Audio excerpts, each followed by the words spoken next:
Judge, I am on standby on Mr. DeBus. Although I'm That's not attorney of record, I will be standing by though.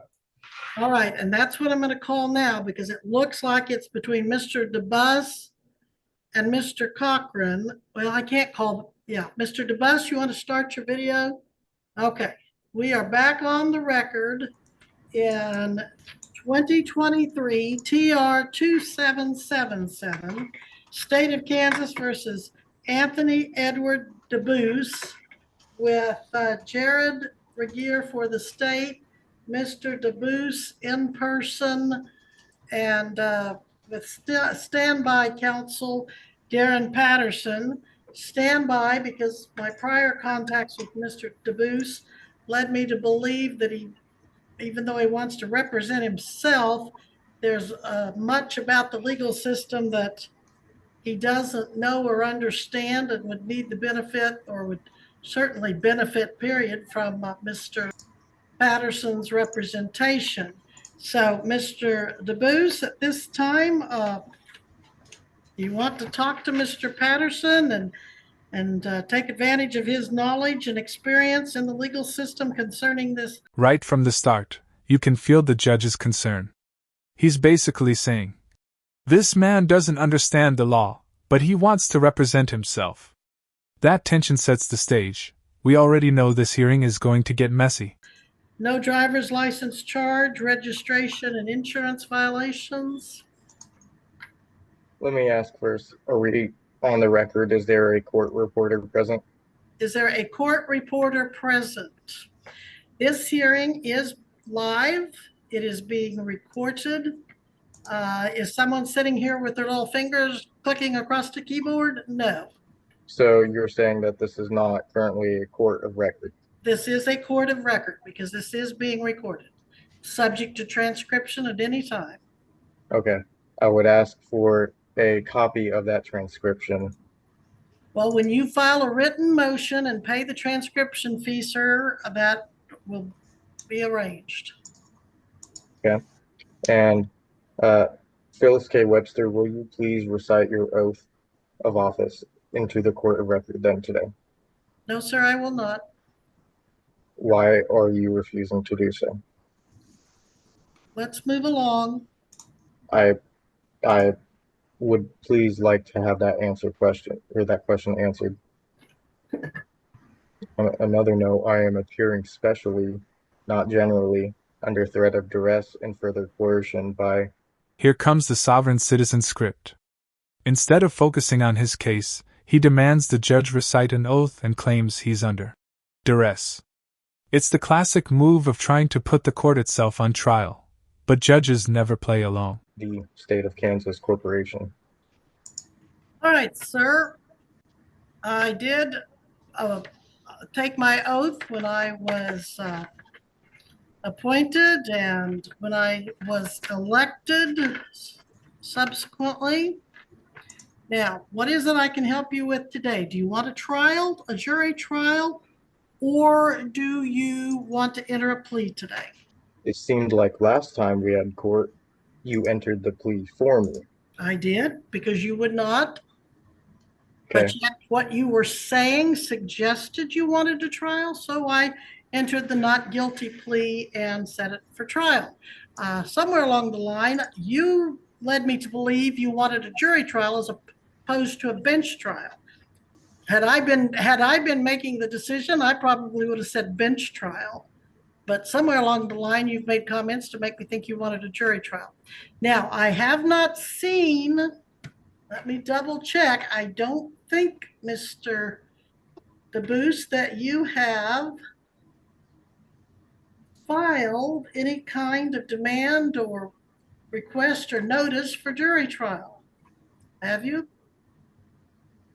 I thought that was entered into the last court session. Well, I don't think you filed any motion. You told me you apparently you told me you wanted a jury trial, but you never followed through. I thought that was a decision that we made as the court. Well, you and I did not make a decision of any kind. Mr.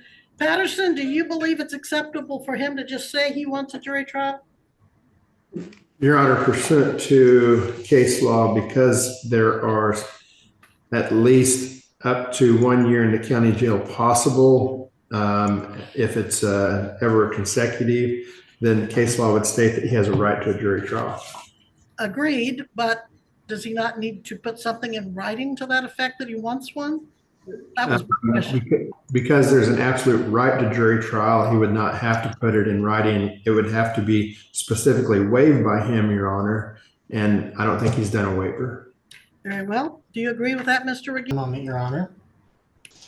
Your Honor, what I can say at this time is pursuant to KSA 6238 subsection B, quote, on any issuable trial by right by a jury, a party may demand a jury trial by serving the other parties with a written demand, which may be included in a pleading no later than 14 days after the last pleading directed to the issue is served, and found the demand in accordance with KSA 6205 and amendments thereto. Mr. Patterson, in spite of that statutory language, do you think he needs to waive his right to jury trial? Did I hear that right? Absolutely, Judge. Pursuant to case law, This part shows how complex the law really is. Lawyers debate statutes, case law, constitutional rights, and the defendant? Completely lost. It's a striking reminder that courtroom arguments aren't won with buzzwords. They're won with actual legal knowledge. I don't dispute the statute whatsoever, but there is certain case law that makes it a constitutional right to a jury trial if the sentence would be up to a year in the county jail, and in this case, consecutively, it could be up to a year, the longest possible maximum. So it would have to be waived by him, and he would not have to make anything in writing to receive that. But you don't believe that case law overrules the statutory law, or do you? This is a constitutional right we're talking about, Your Honor. It would trump the statute. Okay.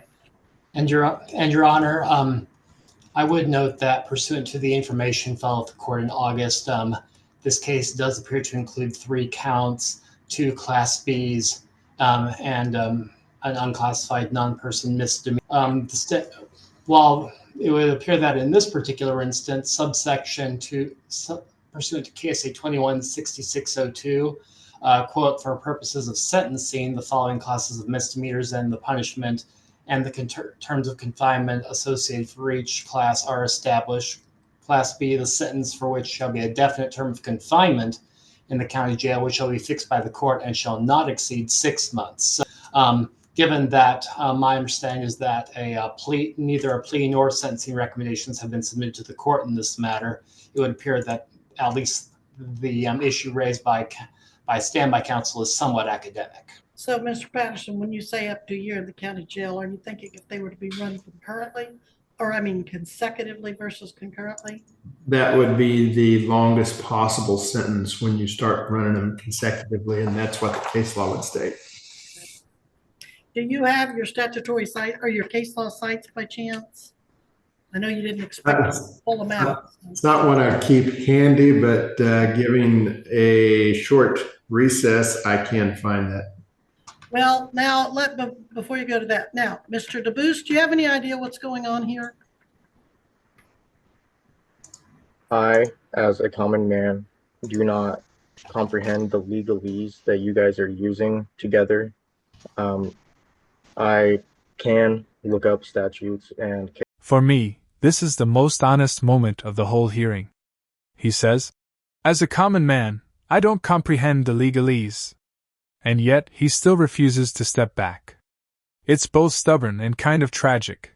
He knows he's out of his depth but won't accept help. Case law myself, and considering that this is dealing with a common right to all people granted to us in restriction of government entities for the people itself, I comprehend that I have my right to jury trial, which I thank Mr. Patterson in his brief support towards this and towards me, towards my right to a jury trial, although I do not fully comprehend the legalese that is going on within the association between Jared Regier, and yourself, Phyllis K. Webster.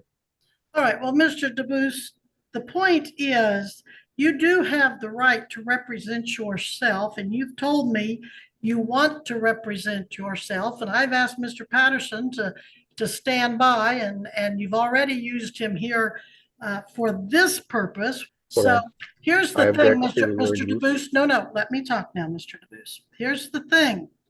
If you're going to represent yourself, you need to be able to make your own arguments. You need to be able to cite your own law. If you cannot do that, you have the right to legal assistance, which is why Mr. Patterson is here. And you've already this quickly run into a legal snag. He's made the argument for you. Does it not make sense to you? And do you not want to have his legal assistance to let him represent you? The judge is practically pleading. You need a lawyer. You can't keep up with this. But the defendant rejects it, saying lawyers serve the court, not clients. That distrust is at the heart of sovereign citizen thinking, a deep belief the system is rigged against them. I do not wish to be represented by an attorney whose duty first is to the courts and not to their clients. And if we're speaking on rights in regards to laws and statutes, the arrest made on me by Deputy K. Barriquet was an unlawful arrest for we're not going on 22-2401. We're not going down that path right now, sir. We're not going down that path right now. Well, the issue is, so you do want a jury trial. Are you ready to proceed on Wednesday, Mr. DeBoos? May I ask that there be an extension so that way I may fully research the procedures of the administrative criminal law which you're trying to try me under? Well, I'm not the administrative law judge. That is yet another procedure. Although you are in an administrative court under the state of Kansas Corporation, correct? I'm here in a criminal traffic trial, and I am not an administrative law judge. So here's what we're going to do. How much time do you want this continued for? 30 days or so seems to be a standard. Well, my next available jury trial date would be October 2nd and 3rd. So 2024. 2024. So that's when I will continue this at your request to.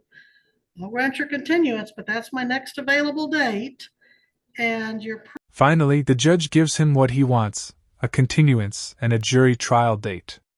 But notice the irony. By asking for more time, he's pushed his case nearly a year into the future.